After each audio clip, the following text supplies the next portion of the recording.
ವಸುದೇವಸುತಂ ದೇವಂ ಕಂಸಚಾಣೂರಮರ್ಧನಂ ದೇವಕೀ ಪರಮಾನಂದಂ ಕೃಷ್ಣಂ ವಂದೇ ಜಗದ್ಗುರುಂ.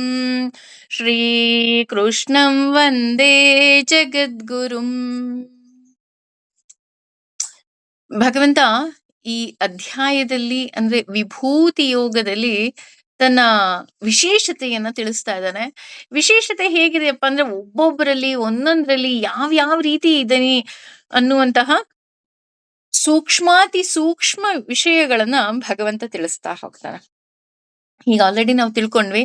ಅದೇ ಮುಂದುವರೆದು ಭಗವಂತ ಹೇಳ್ತಾ ಇದ್ದಾನೆ, ಪುರೋದಸಾಂ ಅಂದ್ರೆ ಎಲ್ಲಾ ಪುರೋಹಿತರಲ್ಲಿ ಛ ಕೂಡ ಮುಖ್ಯಂ ಮುಖ್ಯನಾದ ಮಾಂ ನನ್ನನ್ನು ವಿಧಿ ತಿಳಿದುಕೋ ಪಾರ್ಥ ಪ್ರೀತಿಯ ಪುತ್ರನೇ ಬೃಹಸ್ಪತಿ ಎಂದು ಸೇನಾ ನಾಂ ಅಂದ್ರೆ ಸೇನಾಧಿಪತಿಗಳಲ್ಲಿ ಅಹಂ ನಾನು ಸ್ಕಂದ ಕಾರ್ತಿಕೇಯನಾಗಿ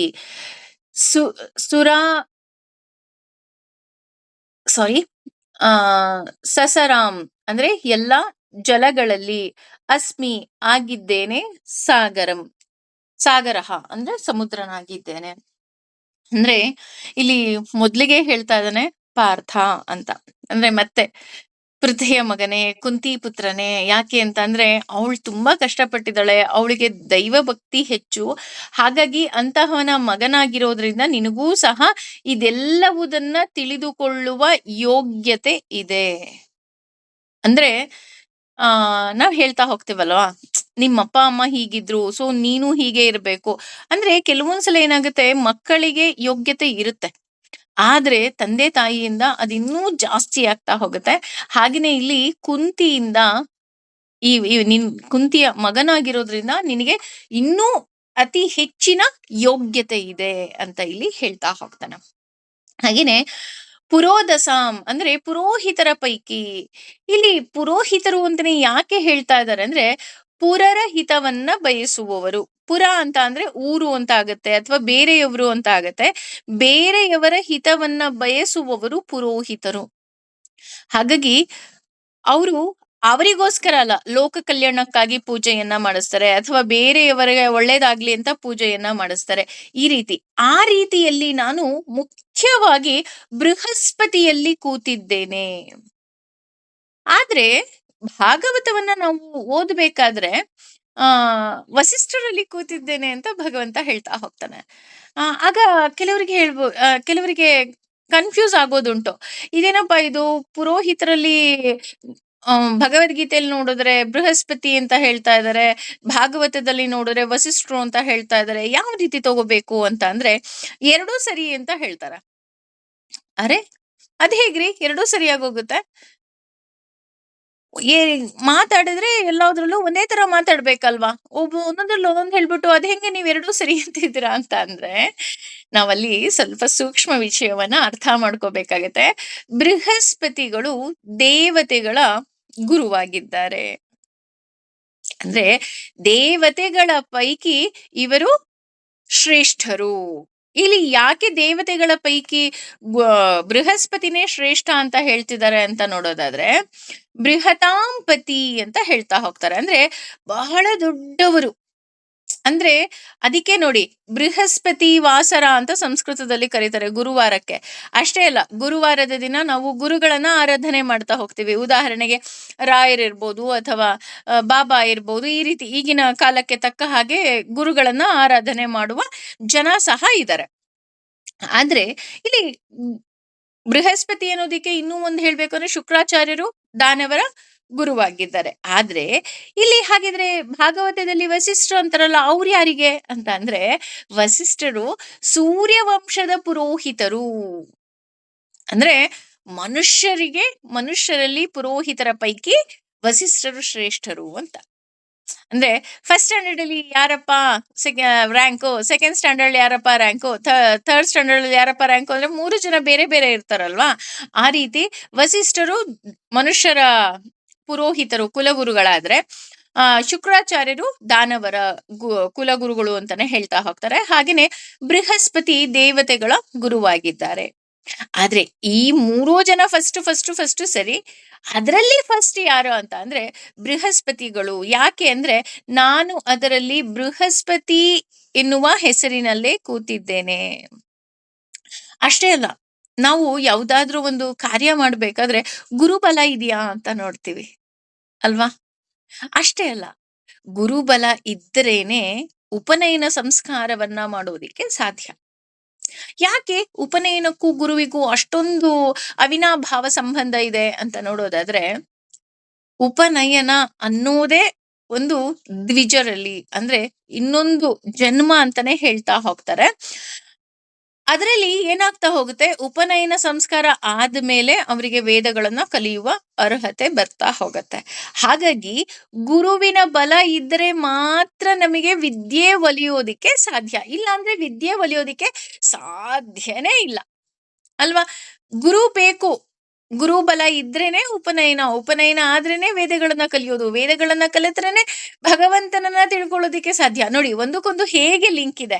ಹಾಗಾಗಿ ನಾವು ಗುರುಬಲ ಇದೆಯಾ, ಅದ್ರಲ್ಲೂ ವಿದ್ಯಾರ್ಥಿಗಳಿಗೆ ಕೇಳ್ತಾ ಹೋಗ್ತೀವಿ, ಉಪನಯನ ಮಾಡ್ಬೇಕಾದ್ರೆ ಕೇಳ್ತಾ ಹೋಗ್ತೀವಿ. ಯಾಕೆ ಅಂದ್ರೆ ಗುರುವಿನ ಗುಲಾಮನಾಗುವ ತನಕ ದೊರೆಯದಣ್ಣ ಮುಕುತಿ ಅಲ್ವಾ? ಗುರುವಿನ ಗುಲಾಮರಾಗ್ಬೇಕು. ಇಲ್ಲಿ ಗುರು ಅಂತ ಯಾರನ್ನ ನಾವು ತಗೋಬೇಕಪ್ಪ ಅಂತ ಅಂದ್ರೆ, ನಾವು ಯಾರು ನಮಗೆ ಮಾರ್ಗದರ್ಶಕರಾಗ್ತಾರೋ, ಕುಲಗುರುಗಳು ಅಂತ ಇರ್ತಾರೆ ಅಥವಾ ವಂಶದ ಗುರುಗಳು ಅಂತ ಹೇಳ್ತಾರೆ. ಈಗ ನಾನು ಆಗ್ಲೇ ಹೇಳಿದಾಗೆ ವಸಿಷ್ಠರು ಸೂರ್ಯ ವಂಶದ ಪುರೋಹಿತರು ಅಂತ ಹೇಳ್ತಾ ಹೋಗ್ತಾರೆ.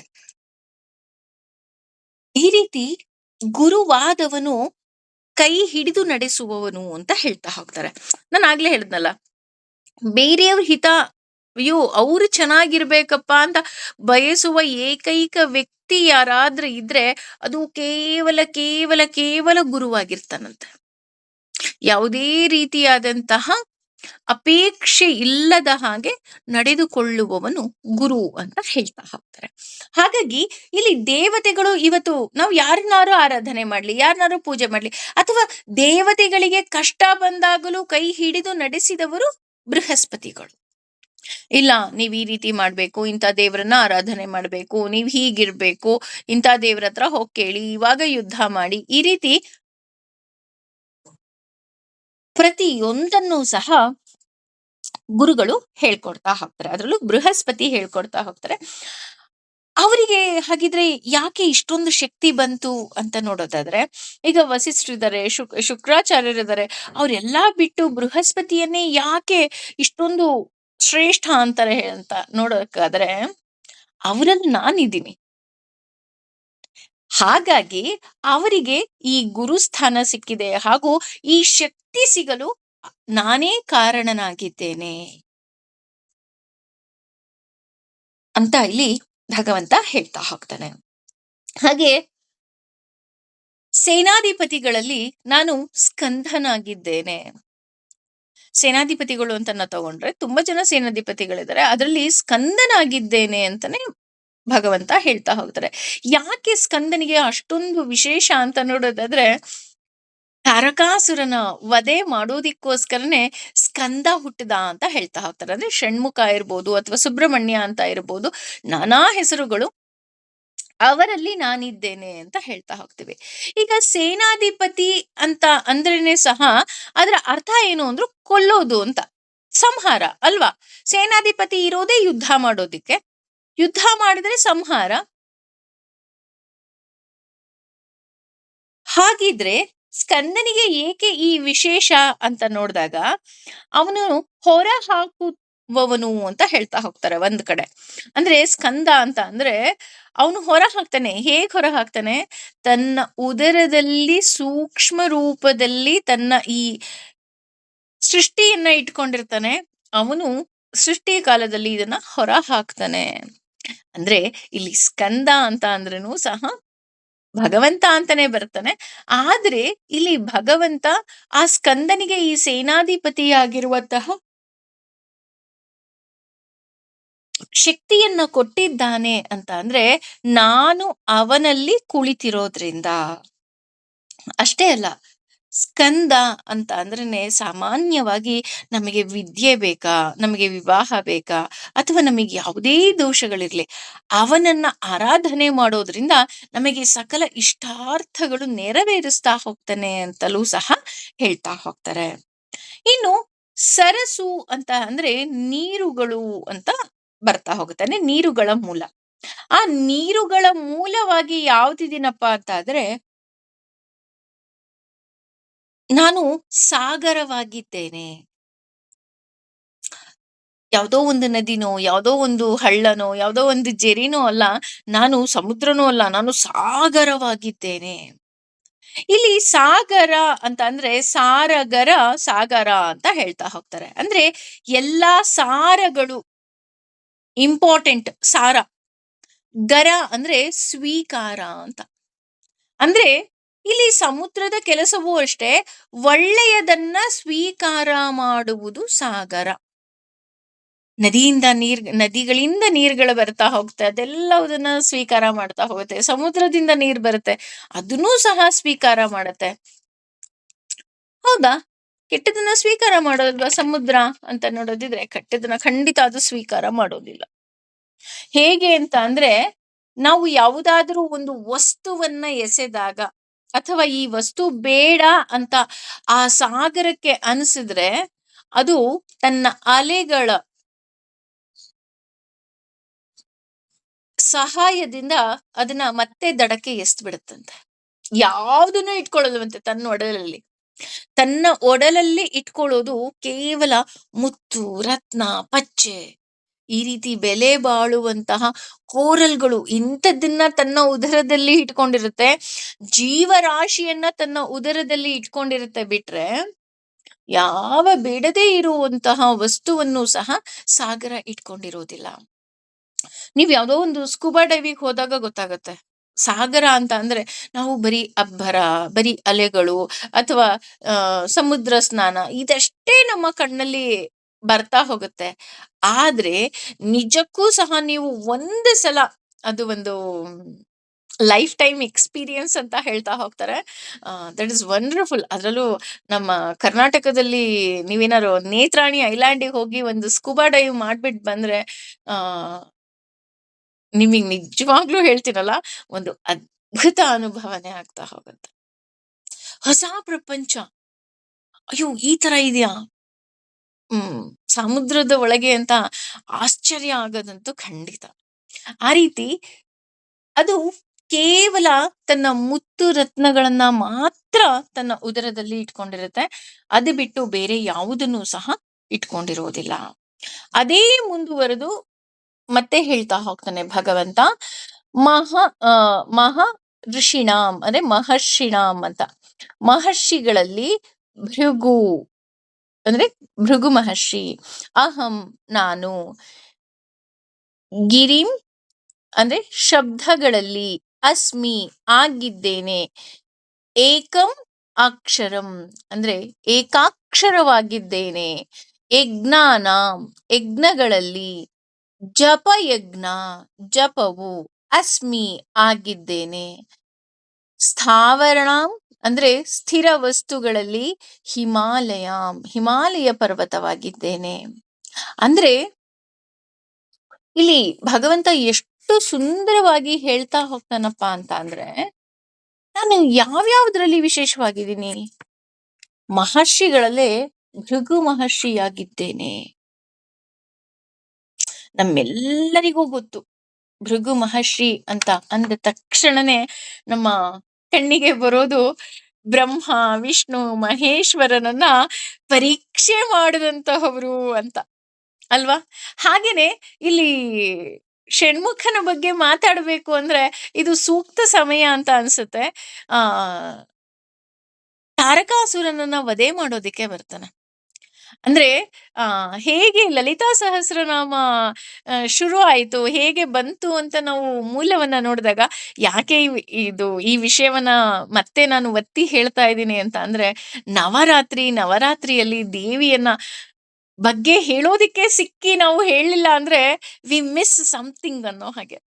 ಹೇಗೆ ಅಂದ್ರೆ ಊಟಕ್ಕೆ ಕೂತಾಗ ಬಿಸಿ ಬಿಸಿ ಬೇಳೆ ಹೋಳಿಗೆ ಹಾಕ್ಬಿಟ್ಟು ತುಪ್ಪ ಹಾಕಿಲ್ಲ ಅಂದ್ರೆ ಹೇಗೆ ವಿ ಮಿಸ್ ಸಮಥಿಂಗ್ ಅಲ್ಲ. ಹಾಗಾಗಿ ಆ ಇಲ್ಲಿ ತಾರಕಾಸುರ ಬಂದಿದ್ದಕ್ಕೆ ಇಲ್ಲಿ ದೇವಿಯ ಕಥೆಯನ್ನು ಹೇಳೋಣ ಅಂತ ಅನ್ನಿಸ್ತು. ಯಾಕೆಂದ್ರೆ ನವರಾತ್ರಿ ದಿನ ಆಗಿರೋದ್ರಿಂದ. ನಮ್ಮೆಲ್ಲರಿಗೂ ಗೊತ್ತಿರೋ ಹಾಗೆ ತಾರಕಾಸುರ ಅಂತ ಒಬ್ಬ ರಾಕ್ಷಸ ಇರ್ತಾನೆ. ಆ ತಾರಕಾಸುರ ಹೋಮವನ್ನ ತಪಸ್ಸನ್ನ ಮಾಡ್ತಾನೆ. ತಪಸ್ಸನ್ನ ಮಾಡ್ಬೇಕಾದ್ರೆ ಅವನಿಗೆ ಗೊತ್ತಿರುತ್ತೆ ಸತಿ ಆಗಲೇ ಮೃತಳಾಗಿರ್ತಾಳೆ. ಸತಿ ಅಂದ್ರೆ ಶಿವನ ಹೆಂಡತಿ, ಪಾರ್ವತಿ ಅಲ್ಲ ಸತಿ. ದಕ್ಷ ಯಜ್ಞನ ಮಗಳು ಸತಿ. ಆ ಸತೀ ದೇವಿಯ ಯಜ್ಞದಲ್ಲಿ ಬಿದ್ದು ಆಕೆ ಪ್ರಾಣವನ್ನ ಕಳೆದುಕೊಂಡಾಗ ಶಿವ ಅವಳ ದೇಹವನ್ನ ಹೊತ್ತು 3 ಲೋಕವನ್ನ ಸುತ್ತುತ್ತಾನೆ. ಆಗ ವಿಷ್ಣು ತನ್ನ ಸುದರ್ಶನ ಚಕ್ರದಿಂದ ಸತಿಯ ದೇಹವನ್ನ ತುಂಡುಗಳನ್ನಾಗಿ ಮಾಡ್ತಾನೆ. ಅದೇ ರೀತಿ ಬಿದ್ದಂತಹ ತುಂಡುಗಳೇ ಈಗ ಶಕ್ತಿ ಪೀಠಗಳು ಅಂತ ಹೇಳ್ತಾ ಹೋಗ್ತಾರೆ.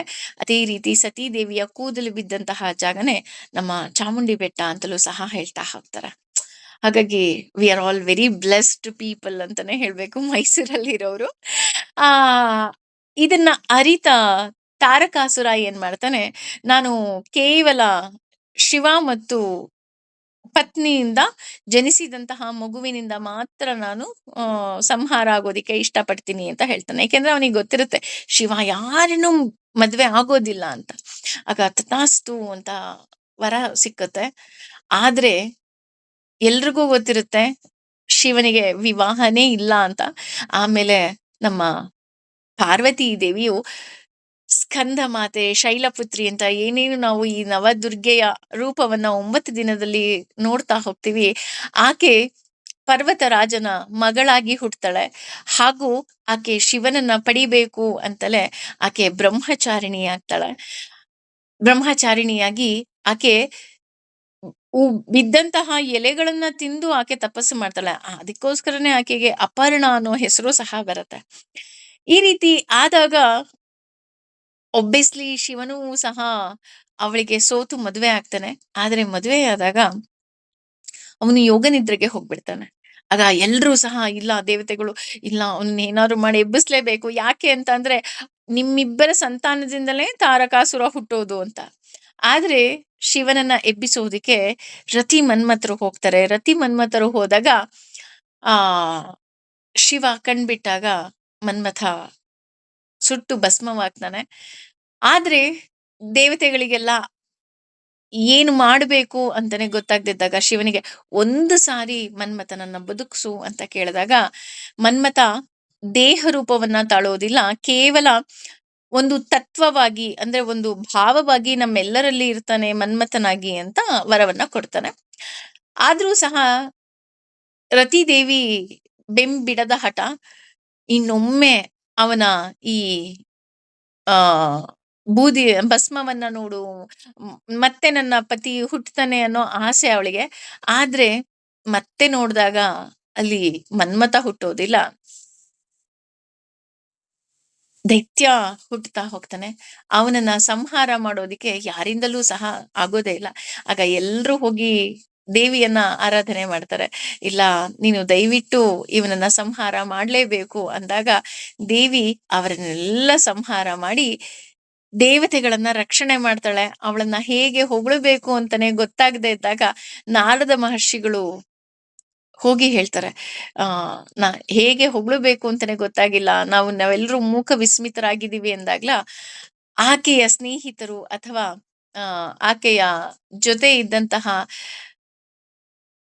ದೇವತೆಗಳು ಅವಳನ್ನ ಹಾಡಿ ಹೊಗಳ್ತಾರೆ. ಅದೇ ಲಲಿತಾ ಸಹಸ್ರನಾಮ ಅಂತ ಹೇಳ್ತಾರೆ. ನಂತರ ಇದೇ ಕತೆ ಮುಂದುವರೆದು ಸ್ಕಂದನ ಜನನ ಸಹ ಆಗತ್ತೆ. ಸ್ಕಂದ ತಾರಕಾಸುರನನ್ನ ವಧೆ ಸಹ ಮಾಡ್ತಾನೆ. ಇದು ಆ ಭಗವದ್ಗೀತೆಗೆ ಬರೋದಿಲ್ಲ. ಆದ್ರೆ ಇವತ್ತು ದೇವಿ ಹೆಸರು ತಾರಕಾಸುರ ಎಲ್ಲ ಬಂದಿದ್ದಕ್ಕೆ ಹೇಳ್ಬೇಕು ಅನ್ನಿಸ್ತು. ಹಾಗಾಗಿ ದೇವಿಯನ್ನ ನೆನೆಯುವಂತಹ ಅವಕಾಶವನ್ನ ತಪ್ಪಿಸ್ಕೊಳ್ಳೋದು ಬೇಡ ಅಂತ ದೇವಿಯ ಒಂದು ಪುಟ್ಟ ಕತೆ ಬಂತು ಅಷ್ಟೇ. ಕ್ಷಮೆ ಇರ್ಲಿ. ಹಾಗೆ ಆ ಇಲ್ಲಿ ಮಹರ್ಷಿಗಳಲ್ಲೇ ಭೃಗು ಮಹರ್ಷಿಗಳಾಗಿ ನಾನಿದ್ದೀನಿ ಅಂತ ಹೇಳ್ತಾ ಹೋಗ್ತಾರೆ. ಭೃಗು ಮಹರ್ಷಿಗಳು ಅಂತ ತಕ್ಷಣನೇ ನಮಗೆ ನೆನಪಾಗೋದು,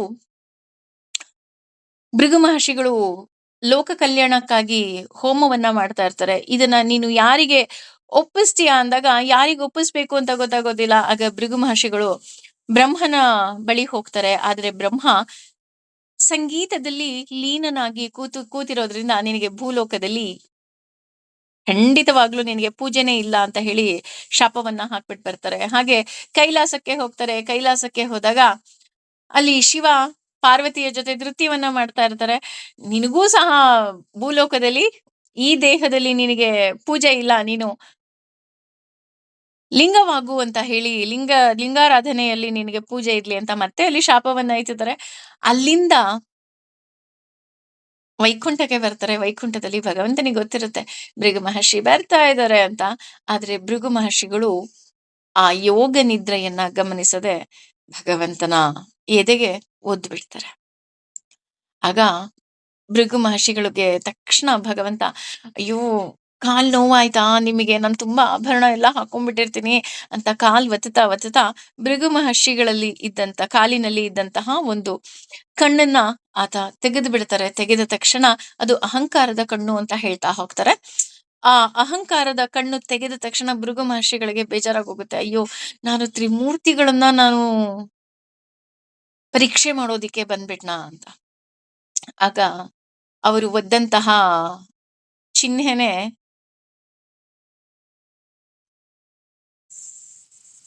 ಒಂದೇ ನಿಮಿಷ, ಆ ಭೃಗು ಮಹರ್ಷಿಗಳು ಒದ್ದಂತಹ ಚಿಹ್ನೆನೆ ಆ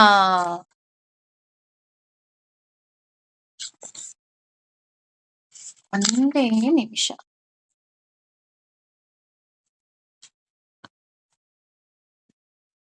ಶ್ರೀವತ್ಸ ವಕ್ಷಾಸ್ ಅಂತ ಹೇಳ್ತಾ ಹೋಗ್ತಾರೆ. ಅಂದ್ರೆ ಶ್ರೀವತ್ಸ ಚಿಹ್ನೆ ಭಗವಂತನ ಎದೆಯಲ್ಲಿ ಮೂಡುತ್ತೆ ಅಂತ ಹೇಳ್ತಾ ಹೋಗ್ತಾರೆ. ಅದರಿಂದ ಲಕ್ಷ್ಮೀ ದೇವಿ ಕೋಪ ಮಾಡಿಕೊಂಡು ಭೂಲೋಕಕ್ಕೆ ಬರ್ತಾಳೆ. ಅವಳನ್ನ ಹುಡುಕಿಕೊಂಡು ಬಂದು ನಮ್ಮ ಭಗವಂತನು ಸಹ ಶ್ರೀನಿವಾಸನ ರೂಪದಲ್ಲಿ ಭೂಲೋಕದಲ್ಲಿ ಆ ನೆಲೆಸ್ತಾನೆ ಅಂತ ಹೇಳ್ತಾ ಹೋಗ್ತಾರೆ. ಈ ರೀತಿ ಭಗವಂತ ಭೃಗು ಮಹರ್ಷಿಗಳಲ್ಲಿ ವಿಶೇಷವಾಗಿ ನೆಲೆಸಿದ್ದಾನೆ ಅಂತ ಹೇಳ್ತಾ ಹೋಗ್ತಾರೆ. ಇನ್ನು ಹೇಳ್ಬೇಕು ಅಂದ್ರೆ ಮಾತುಗಳ ಪೈಕಿ ನಾನು ಒಂದಕ್ಷರದ ಅಕ್ಷರವಾಗಿದ್ದೇನೆ ಅಂತ. ಒಂದಕ್ಷರದ ಅಕ್ಷರ ಯಾವ್ದಪ್ಪ ಅಂತ ನೋಡೋದಾದ್ರೆ ನಾನು ಓಂಕಾರವಾಗಿದ್ದೇನೆ. ನಮ್ಗೆ ಏನೂ ಶ್ಲೋಕಗಳು ಹೇಳೋದಿಕ್ ಬರೋದಿಲ್ಲ, ಮಂತ್ರಗಳು ಹೇಳೋದಿಕ್ಕೆ ಬರೋದಿಲ್ಲ ಅಂತ ಅಂದಾಗಲೂ ಸಹ ನಾವು ಕೇವಲ ಓಂಕಾರವನ್ನ ಹೇಳಿದ್ರೆ ಸಾಕು, ಎಲ್ಲಾ ವೇದಗಳ ಸಾರ ಆ ಓಂಕಾರದಲ್ಲಿ ಇದೆ ಅಂತ ಹೇಳ್ತಾ ಹೋಗ್ತಾರೆ. ಹಾಗೇನೆ ಸಾಮಾನ್ಯವಾಗಿ ನಾವು ಯಾವುದೇ ಪೂಜೆ, ಯಾವುದೇ ಶ್ಲೋಕಗಳು ಹೇಳ್ಬೇಕಾದ್ರೂ ಫಸ್ಟ್ ಓಂಕಾರವನ್ನ ಹೇಳ್ತೀವಿ. ಅಷ್ಟೇ ಅಲ್ಲ, ಓಂಕಾರದಲ್ಲಿ ಭಗವಂತನ ಅಷ್ಟೂ ರೂಪಗಳು ಅಡಗಿದೆ ಅಂತಲೂ ಸಹ ಹೇಳ್ತಾ ಹೋಗ್ತಾರೆ. ಅದರ ಜೊತೆಗೆ ನಾನು ಯಜ್ಞದಲ್ಲಿ ಜಪವಾಗಿದ್ದೇನೆ ಅಂತ ಹೇಳ್ತಾ ಹೋಗ್ತಾರೆ. ಅಂದ್ರೆ ನಾವು ಯಾವೆಲ್ಲ ಯಜ್ಞಗಳನ್ನ ಮಾಡ್ತಾ ಹೋಗ್ತೀವಿ ಅದರಲ್ಲಿ ಜಪ ತುಂಬಾ ಮುಖ್ಯ, ನಾಮಸ್ಮರಣೆ ತುಂಬಾ ಮುಖ್ಯ. ಹಾಗಾಗಿ ನಾನು ಆ ನಾಮಸ್ಮರಣೆಯಲ್ಲಿ ನಾನು ಕೂತಿದ್ದೇನೆ. ಸಾಮಾನ್ಯವಾಗಿ ಎಲ್ಲ ವ್ರತಾಚರಣೆ ಅಥವಾ ಯಾವುದೋ ಒಂದು ಪೂಜೆ ಪುನಸ್ಕಾರ ಎಲ್ಲ ಆದ್ಮೇಲೆ ಪುರೋಹಿತರು ಸಹ ಹೇಳ್ತಾರೆ, ಅಚ್ಯುತಾಯ ನಮಃ, ಅನಂತಾಯ ನಮಃ, ಗೋವಿಂದಾಯ ನಮಃ, ಅಚ್ಯುತಾಯ ನಮಃ, ಅನಂತಾಯ ನಮಃ, ಗೋವಿಂದಾಯ ನಮಃ. ಈ ರೀತಿ ಅವರು ನಾಮ ಜಪವನ್ನ ಮಾಡ್ತಾರೆ. ಯಾಕೆಂದ್ರೆ ನಾನು ಹೇಳಿದಂತಹ ಯಾವುದೇ ಶ್ಲೋಕಗಳಲ್ಲಿ ಅಥವಾ ಯಾವುದೇ ಮಂತ್ರಗಳಲ್ಲಿ ಏನಾದ್ರೂ ಅಕ್ಷರಗಳ ಆ ತಪ್ಪಿದ್ರು, ಲೋಪ ಇದ್ರು ಸಹ ಭಗವಂತನ ನಾಮಸ್ಮರಣೆಯಿಂದ, ಜಪದಿಂದ ಇದು ಸರಿ ಹೋಗತ್ತೆ ಅಂತ. ಹಾಗಾಗಿ ಇಲ್ಲಿ ಭಗವಂತ ಆ ಜಪದಲ್ಲಿ, ಯಜ್ಞಗಳಲ್ಲೇ ಅಂದ್ರೆ ಪೂಜೆ ಪುನಸ್ಕಾರ ಏನೆಲ್ಲ ಇದೆ ಅದರಲ್ಲಿ ಅವನು ಜಪವಾಗಿ ಕೂತಿದ್ದಾನೆ. ಯಾವ ಹೆಸರಲ್ಲಿ ಕೂತಿದ್ದಾನೆ? ಜಪ ಅನ್ನೋ ಹೆಸರಿನಲ್ಲೇ ಕೂತಿದ್ದಾನೆ. ಭೃಗು ಮಹರ್ಷಿಯಲ್ಲಿ ಯಾವ ಹೆಸರಿನಲ್ಲಿ ಕೂತಿದ್ದಾನೆ? ಭೃಗು ಮಹರ್ಷಿ ಅನ್ನೋ ಹೆಸರಿನಲ್ಲೇ ಕೂತಿದ್ದಾನೆ. ಅದೇ ರೀತಿ ಸ್ಥಾವರ ಅಂದ್ರೆ ಚಲಿಸದ ವಸ್ತು, ಅದರಲ್ಲಿ ಯಾವುದ್ರಲ್ಲಿ ಕೂತಿದ್ದಾನಪ್ಪ ಅಂತ ಅಂದ್ರೆ ಹಿಮಾಲಯದಲ್ಲಿ ಕೂತಿದ್ದಾನೆ. ಯಾಕೆ ಹಿಮಾಲಯದಲ್ಲೇ ಕೂತಿದ್ದಾನೆ ಅಂತ ನೋಡೋದಾದ್ರೆ ಹ್ರೀಂ ಮತ್ತು ಮಾ ಅನ್ನೋ ಅಕ್ಷರದಿಂದ ಹಿಮಾಲಯ ಅಂತ ಆಗಿದೆಯಂತೆ. ಹ್ರೀಂ ಅಂದ್ರೆ ಲಕ್ಷ್ಮಿ, ಮಾ ಅಂದ್ರೆ ಮಾತೆ. ಅಂದ್ರೆ ಇಲ್ಲಿ ಮಾ ಅಂದ್ರೆ ಜ್ಞಾನವೂ ಸಹ ಆಗತ್ತೆ. ಹಾಗೆ ಲಕ್ಷ್ಮಿಯೂ ಸಹ ವೇದಗಳ ಅಭಿಮಾನಿ ದೇವತೆಯಾಗಿದ್ದಾಳೆ. ಹಾಗಾಗಿ ಇಲ್ಲಿ ಜ್ಞಾನದ ದೇವಿಯಾಗಿ ಆಲಯ, ಹಿಮಾಲಯ, ಯಾವ ಆಲಯದಲ್ಲಿ ಕೂತಿದ್ದಾಳೆ? ಭಗವಂತನೇ ಆ ಹಿಮಾಲಯದಲ್ಲಿ ಕೂತಿರೋದ್ರಿಂದ ಆ ಹಿಮಾಲಯದ ಹೃದಯದಲ್ಲಿ ಲಕ್ಷ್ಮಿ ಕೂತಿದ್ದಾಳೆ. ಅಂದ್ರೆ ಅದು ಸಂಪತ್ತಿನ ಗಣಿ ಅಂತ ಹೇಳ್ತಾ ಹೋಗ್ತಾರೆ. ಅಶ್ವಮೇಧ ಯಾಗವನ್ನ ಮಾಡಬೇಕು ಅಂದಾಗ್ಲೂ ಸಹ ಪಾಂಡವರಿಗೆ ಅವರಿಗೆ ಸಂಪತ್ತಿರ್ಲಿಲ್ವಂತೆ. ದುರ್ಯೋಧನ ಎಲ್ಲವನ್ನ ಖಾಲಿ ಮಾಡ್ಬಿಟ್ಟಿದ್ನಂತೆ. ಆಗ ಗುರುಗಳು ಹೇಳ್ತಾರೆ, ಹಿಮಾಲಯದಲ್ಲಿ ಬೇಕಾದಷ್ಟು ಸಂಪತ್ತುಗಳಿದೆ, ನೀನ್ ತೆಗೆದುಕೊಂಡು ಬಾ ಅಂತ. ಅದನ್ನ ತೆಗೆದುಕೊಂಡು ಬಂದು ಅವರ ರಾಜ್ಯವನ್ನ ಅಭಿವೃದ್ಧಿ ಮಾಡಿ ಹಾಗೂ ಅಶ್ವಮೇಧ ಯಾಗವನ್ನ ಮಾಡಿದ್ರು ಅಂತ ಹೇಳ್ತಾ ಹೋಗ್ತಾರೆ. ಅಂದ್ರೆ ಹಿಮಾಲಯದಲ್ಲಿ ಈಗಲೂ ಅಷ್ಟೇ ಅಲ್ಲಿ ಸಂಪತ್ತು ಅಡಗಿದೆ. ಯಾವ ಸಂಪತ್ತು? ಜ್ಞಾನದ ಸಂಪತ್ತು ಅಲ್ಲಿ ಅಡಗಿದೆ ಅಂತ ಹೇಳ್ತಾ ಹೋಗ್ತಾರೆ. ಹಾಗೇನೆ ಅದು ಮುಂದುವರೆದು, ನಾ ಹೇಳದ್ನಲ್ಲ, ಇಲ್ಲಿ ಕೇವಲ ವಿಶೇಷಗಳಲ್ಲಿ ವಿಶೇಷತೆಯನ್ನ ಭಗವಂತ ಹೇಳ್ತಾ ಹೋಗ್ತಾನೆ. ಹಾಗೆ 26ನೇ ಶ್ಲೋಕವನ್ನ ನೋಡಿದಾಗ ಅಶ್ವತ್ಥ ಅಂದ್ರೆ ಅಶ್ವತ್ಥ ವೃಕ್ಷವು ಸರ್ವ ವೃಕ್ಷಾಣಾಂ ಎಲ್ಲಾ ಮರಗಳಲ್ಲಿ, ದೇವ್ ದೇವರ್ಷಿಣಾಂ ಎಲ್ಲಾ ದೇವರ್ಷಿಗಳಲ್ಲಿ, ಛ ಮತ್ತು ನಾರದಾಹ ನಾರದನನ್ನು, ಗಂಧರ್ವಾಣಾಂ ಗಂಧರ್ವ ಲೋಕದ ಆ ಪ್ರಜೆಗಳಲ್ಲಿ, ಚಿತ್ರರಥಾಹ ಅಂದ್ರೆ ಚಿತ್ರರಥನು, ಸಿದ್ಧಾನಾಂ ಸಿದ್ಧರಲ್ಲಿ, ಕಪಿಲ ಮುನಿಹಿ ಕಪಿಲ ಮುನಿಯಾಗಿ ಕುಳಿತಿದ್ದೇನೆ. ಅಂದ್ರೆ ವೃಕ್ಷಗಳಲ್ಲಿ ನಾನು ಅಶ್ವತ್ಥ ವೃಕ್ಷವಾಗಿ ಕುಳಿತಿದ್ದೇನೆ, ದೇವರ್ಷಿಗಳಲ್ಲಿ ನಾರದರಾಗಿ ಹಾಗೂ ಗಂಧರ್ವರಲ್ಲಿ ಚಿತ್ರರಥನಾಗಿ ಹಾಗೂ ಸಿದ್ಧರಲ್ಲಿ ನಾನು ಕಪಿಲ ಮುನಿಯಾಗಿ ಕೂತಿದ್ದೇನೆ.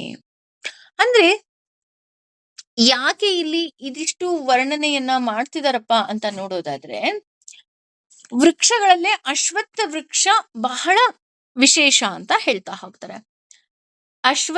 ಅಶ್ವತ್ಥಸ್ತು ತಿಷ್ಠತಿ ಇತಿ ಅಶ್ವತ್ಥಃ ಅಂತ ಹೇಳ್ತಾ ಹೋಗ್ತಾರೆ. ಅಂದ್ರೆ ಕುದುರೆಯ ಹಾಗೆ ಓಡುವುದು ಅಂತ. ಅಶ್ವತ್ಥ ವೃಕ್ಷ ಓಡೋಲ್ವಲ್ಲ, ಅದು ಇದ್ದ ಹಾಗೆ ಇರುತ್ತೆ. ಹೌದು. ಆದ್ರೆ ಅಶ್ವತ್ಥ ಅಂದ್ರೆ ಕುದುರೆ ಹೇಗೆ ಪಟ ಪಟ ಪಟ ಪಟ ಪಟ ಓಡ್ತಾ ಇರುತ್ತೆ, ಅದೇ ರೀತಿ ಅಶ್ವತ್ಥ ಮರದ ಕೆಳಗಡೆ ಕೂತಾಗ ನಮಗೆ ಅದರ ಎಲೆಗಳು ಒಂದು ನಿಮಿಷನೂ ಸುಮ್ಮನೆ ಇರೋದಿಲ್ವಂತೆ. ಪಟ ಪಟ ಪಟ ಪಟ ಅಂತ ಅಲ್ಲಾಡ್ತಾನೇ ಇರುತ್ತಂತೆ. ಹಾಗಾಗಿ ನಾನು ಅಶ್ವತ್ಥ ವೃಕ್ಷದಲ್ಲಿ ಇದ್ದೇನೆ. ಈ ಅಶ್ವತ್ಥ ವೃಕ್ಷ ನಮಗೆ ಈ ಜಗತ್ತಿನ ಸೃಷ್ಟಿಯನ್ನ ಹೇಳ್ತಾ ಹೋಗುತ್ತಂತೆ. ಹೇಗೆ ಅಂತ ಅಂದ್ರೆ, ದಿನಕ್ಕೆ 100 ಎಲೆಗಳು ಉದುರುತ್ತೆ, 100 ಚಿಗುರುಗಳು ಮತ್ತೆ ಚಿಗುರುತ್ತೆ ಅಲ್ವಾ? ಅದೇ ರೀತಿ ಈ ಜಗತ್ತಿನಲ್ಲೂ ಅಷ್ಟೇ 100 ಜನಗಳು ಮುಕ್ತಿಯನ್ನ ಹೊಂದಿದ್ರೆ 100 ಜನಗಳು ಮತ್ತೆ ಹುಟ್ಟುತ್ತಾರೆ. ಅದೇ ರೀತಿ ನಮ್ಗೆಲ್ಲ ಗೊತ್ತಿರೋ ಹಾಗೆ ಅದರಲ್ಲೂ ಹೆಂಗಸರಿಗೆ ಯಾವುದೇ ರೀತಿಯಾದಂತಹ ಹೆಲ್ತ್ ಇಶ್ಯೂಸ್ ಬಂದಾಗ ಹೇಳೋದು ಅಶ್ವತ್ಥ ವೃಕ್ಷಕ್ಕೆ ಪ್ರದಕ್ಷಿಣೆಯನ್ನ ಹಾಕಿ ಅಂತ.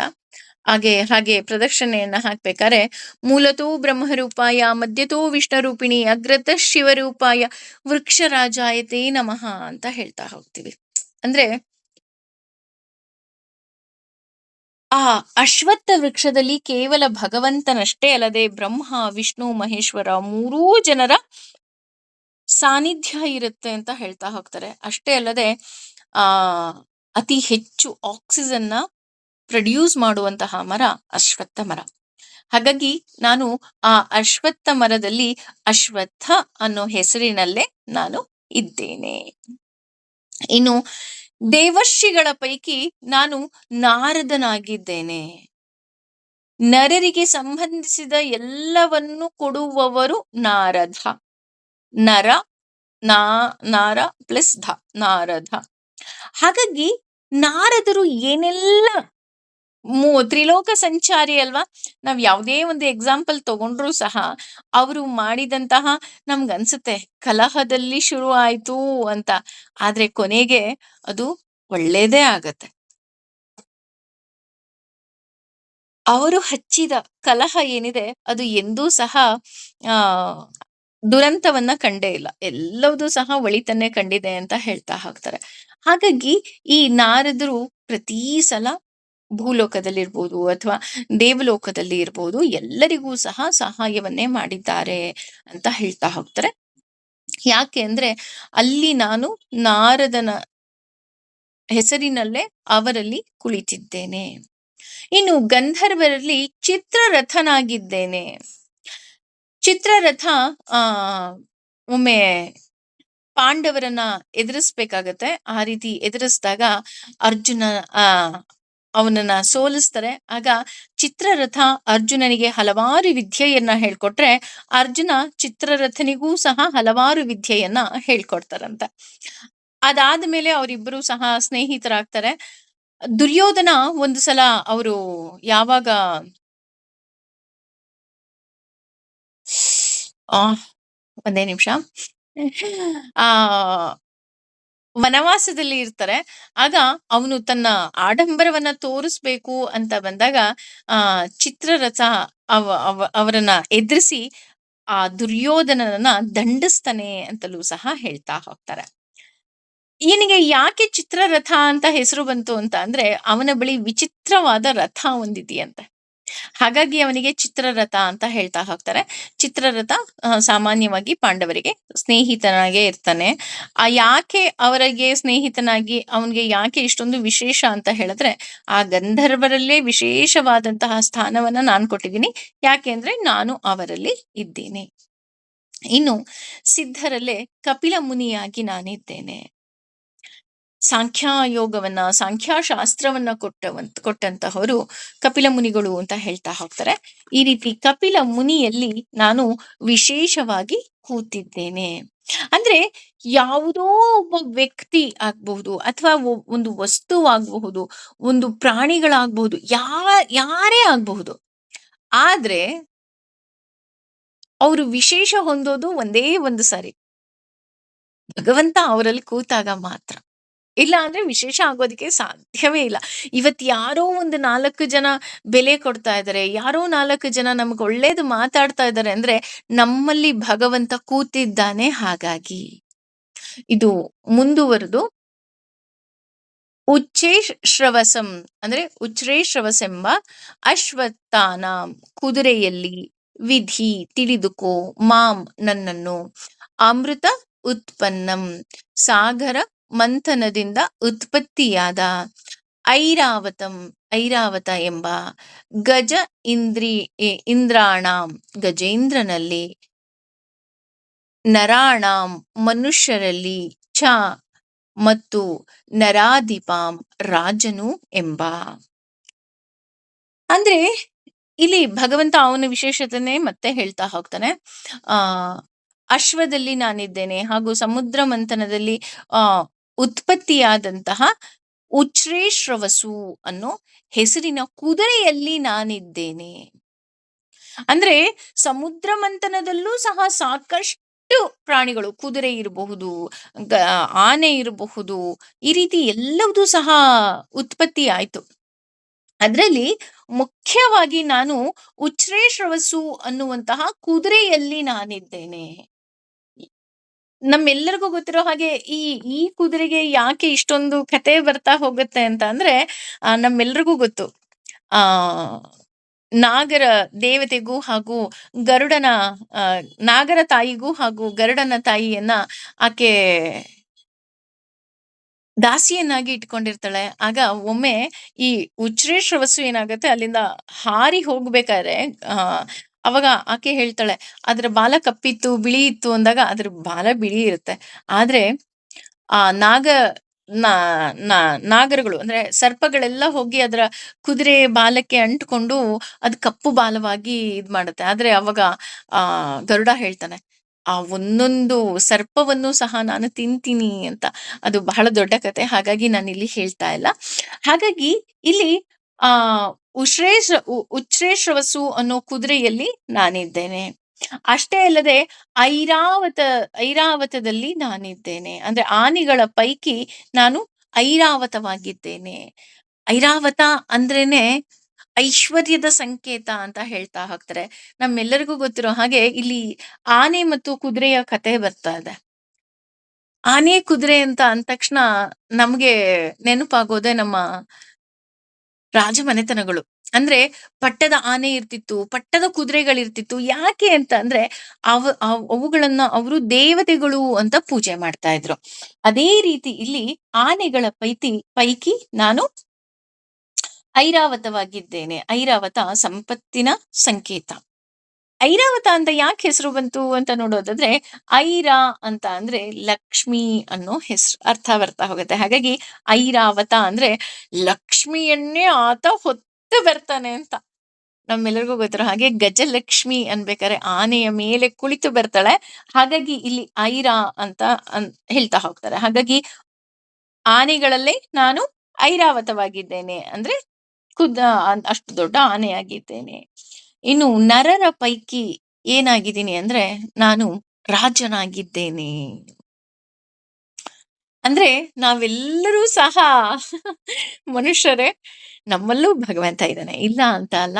ಆದ್ರೆ ಯಾರೋ ಒಬ್ಬ ರಾಜ ಅಂತ ಕರೆಸ್ಕೋಬೇಕು ಅಂತ ಅಂದ್ರೆ ಅವರಲ್ಲಿ ನಾನು ವಿಶೇಷವಾಗಿದ್ದೇನೆ. ನೋಡಿ, ಪಟ್ಟದ ಆನೆ ಬಂತು, ಪಟ್ಟದ ಕುದುರೆ ಬಂತು, ಈಗ ರಾಜ ಬರ್ತಾ ಇದ್ದಾನೆ. ಆ ಬಹುಶಃ ನವರಾತ್ರಿ ಕತೆ ಮುಂದುವರಿಯುತ್ತೆ ಅಂತ ಅನ್ಕೊಳ್ತೀನಿ. ನವರಾತ್ರಿ, ದಸರಾ ಅಂತ ಅಂದ್ರೇನೆ ನಮ್ಮೆಲ್ಲರಿಗೂ ಗೊತ್ತಿರೋ ಹಾಗೆ 10 ದಿನದ ಸಂಭ್ರಮ. ಈ 10 ದಿನದ ಸಂಭ್ರಮದಲ್ಲಿ ಆ ನಾವು ರಾಜನನ್ನ ದೇವತೆಯ ರೂಪದಲ್ಲಿ ಪೂಜೆ ಮಾಡ್ತಾ ಹೋಗ್ತೇವೆ. ಹೇಗೆ ಅಂತ ಅಂದ್ರೆ ಮೈಸೂರು ಪ್ರಾಂತ್ಯದಲ್ಲಿ ಒಂದು ವಾಡಿಕೆ ಇದೆ, ಗೊಂಬೆ ಕೂರಿಸೋದು. ಸಾಕಷ್ಟು ಗೊಂಬೆಗಳನ್ನ ಕೂರಿಸುವ ಪದ್ಧತಿ ಇದೆ. ಅದರಲ್ಲಿ ಬಹಳ ಮುಖ್ಯವಾದಂತಹ ಗೊಂಬೆ ಪಟ್ಟದ ಗೊಂಬೆ ಅಂತ ಹೇಳ್ತಾರೆ. ಈ ಪಟ್ಟದ ಗೊಂಬೆಗೆ ಯಾಕೆ ಇಷ್ಟೊಂದು ವಿಶೇಷ ಅಂತ ಅಂದ್ರೆ ಅದು ಚಂದನದಿಂದ ಆಗಿರುತ್ತೆ. ಅದರ ಜೊತೆ ಆ ಪಟ್ಟದ ರಾಜ, ಪಟ್ಟದ ರಾಣಿ ಏನಿದ್ದಾರೆ ಅವರನ್ನ ನಾವು ಮಹಾರಾಜರು ಹಾಗೂ ಮಹಾರಾಣಿ ಅಂತಲೇ ಪೂಜೆ ಮಾಡೋದುಂಟು. ಯಾಕೆ ಅಂತ ಅಂದ್ರೆ ರಾಜ ಪ್ರತ್ಯಕ್ಷ ದೈವ ಅಂತ ಹೇಳ್ತಾ ಹೋಗ್ತಾನೆ. ಮಹಾರಾಜರೇ ದೇವರು ಅಂತ. ಆ ರೀತಿ ಈ ಪಟ್ಟದ ಗೊಂಬೆಯನ್ನ ಕೂರ್ಸೋ ಹಿಂದಿನ ಉದ್ದೇಶ ಏನು ಅಂದ್ರೆ ನಾವು ಇವತ್ತು ಏನೇ ಇರ್ಬೋದು, ಅದು ರಾಜ ತೆಗೆದುಕೊಳ್ಳುವಂತಹ ನಿರ್ಧಾರದ ಮೇಲೆ ಇರುತ್ತೆ. ಹಾಗಾಗಿ ಹಳೆಯ ಕಾಲದಲ್ಲಿ ನಾವು ರಾಜನನ್ನ ನಾವು ಆರಾಧನೆ ಮಾಡ್ತಾ ಇದ್ವಿ. ಹಾಗಾಗಿಯೇ ಮಹಾರಾಜರು ಎಲ್ರೂ ಮನೆಗೂ ಬರೋದಿಕ್ ಆಗೋದಿಲ್ಲ ಅಲ್ಲ. ಹಾಗಾಗಿ ಪಟ್ಟದ ಗೊಂಬೆಯನ್ನ ಕೂರಿಸಿ ಮಹಾರಾಜನಿಗೆ ಕೊಡುವಂತಹ ಎಲ್ಲ ಗೌರವವನ್ನ ಕೊಡ್ತಾ ಇದ್ರು. ನಾನು ಆಗ್ಲೇ ಹೇಳಿದ ಹಾಗೆ ಪಟ್ಟದ ಆನೆ ಇರ್ತಿತ್ತು, ಪಟ್ಟದ ಕುದುರೆ ಇರ್ತಿತ್ತು. ಇದೆಲ್ಲವುದೂ ಸಹ ಲಕ್ಷ್ಮಿಯ ಸಂಕೇತವಾಗಿ ಆರಾಧನೆಯನ್ನ ಮಾಡ್ತಾ ಇದ್ರು. ಈ ರೀತಿ ಯಾಕೆ ಇದಕ್ಕೆಲ್ಲ ವಿಶೇಷತೆ ಬರ್ತಾ ಹೋಗುತ್ತೆ ಅಂದ್ರೆ ಅಲ್ಲಿ ದೈವ ಸಾನ್ನಿಧ್ಯ ಇದೆ, ಭಗವಂತ ಇದ್ದಾನೆ. ಹಾಗಾಗಿ ಈ ಎಲ್ಲದಕ್ಕೂ ಸಹ ವಿಶೇಷತೆ ಬರ್ತಾ ಹೋಗತ್ತೆ. ಇನ್ನು ನವರಾತ್ರಿ ಎಂದಾಗ ದುರ್ಗೆಯರನ್ನ ಆರಾಧನೆ ಮಾಡ್ತಾ ಹೋಗ್ತೀವಿ. ದುರ್ಗೆಯರು ಸಹ ಭಗವಂತನ ಅನುಗ್ರಹದಿಂದಲೇ ನಮ್ಮೆಲ್ಲರಿಗೂ ಸಹ ವರವನ್ನ ಕೊಡೋದು ಅಂತ ನಮ್ಗೆ ಆಲ್ರೆಡಿ ಹೋಗ್ಬಿಟ್ಟಿದೆ. ಹಾಗಾಗಿ ಆ ಭಗವತಿ ನಮ್ಮೆಲ್ಲರಿಗೂ ಒಳ್ಳೇದು ಮಾಡ್ಲಿ. ಭಗವಂತ ಹೇಗೆ ಪ್ರತಿಯೊಂದು ವಸ್ತುವಿಗೆ ವಿಶೇಷತೆಯನ್ನ ತುಂಬುತ್ತಾ ಹೋಗ್ತಾನೋ ಹಾಗೆ ನಮ್ಮಲ್ಲೂ ಸಹ ವಿಶೇಷತೆಯನ್ನ ತುಂಬಲಿ ಅಂತ ಹೇಳಿ ಭಗವಂತನಿಗೆ ಕೇಳ್ಕೊಳ್ಳೋಣ. ಸರ್ವಂ ಶ್ರೀ ಕೃಷ್ಣಾರ್ಪಣಮಸ್ತು. ಲೋಕಾ ಸಮಸ್ತ ಸುಖಿನೋ ಭವಂತು. ಸಮಸ್ತ ಸನ್ಮಂಗಲಾನಿ ಭವಂತು. Thank you.